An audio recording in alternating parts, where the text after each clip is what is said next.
umaga, Bicol, Luzon, Visayas at Mindanao. Natangaya na mahigit 1 milyong piso ang ilan nating kababayan habang nagtutur sa Beijing, sa China. Nainganyo raw kasi silang bumili ng mga umano'y mamahaling bato sa tindahan ng isang Chinoy nang ialok sa kanila ito ng bagsak presyo. Pero pag uwi nila dito sa Pilipinas, ipinasuri nila ang mga bato.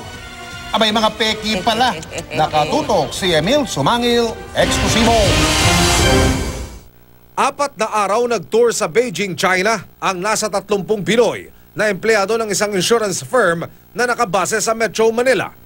Nilibot nila ang mga tourist sites sa buong Beijing hanggang sa dalhin daw sila ng dayuhan nilang tour guide sa tindahang ito ng mga umunoy mamakaling crystal at ancient stones. Sa bus pa lang, minomotivate na kami na pwede naming maging investment or pamana. Mainit daw silang sinalubong na may-ari ng tindahan na nagpakilalang isang Chinoy. Basta daw Pilipino ang nagtutur doon, may pitak sa puso niya. Kasi daw, bibihirang mga Pilipino ang nagtutur sa Beijing. Magaling daw bumoka.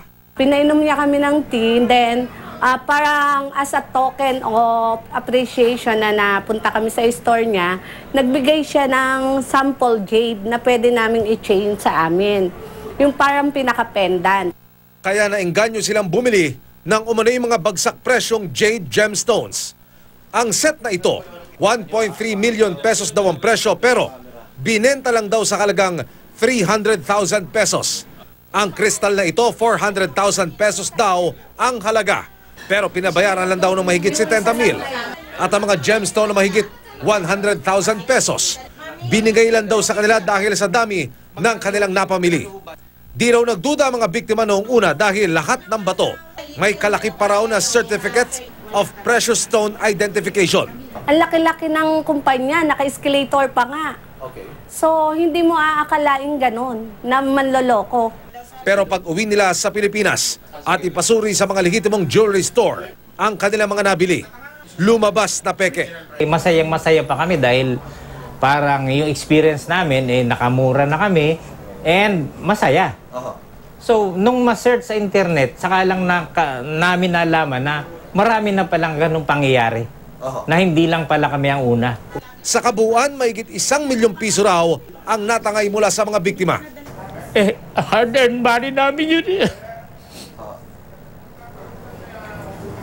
Kaya ang hirap Sana mag-ingat na mabuti. At huwag na lang magtiwala. Naiparating na sa Department of Foreign Affairs ang sinapit ng mga biktima. Handa raw tumulong ang DFA, sabay paalala sa publiko na mag-ingat laban sa mga mapagsamantala. Kung hindi kayo maalam dun sa mga particulars na ito ba authentic, ito ba hindi, then pag-isipang mabuti bago bumili. Emil Sumangil, Nakatutok, 24 Oras.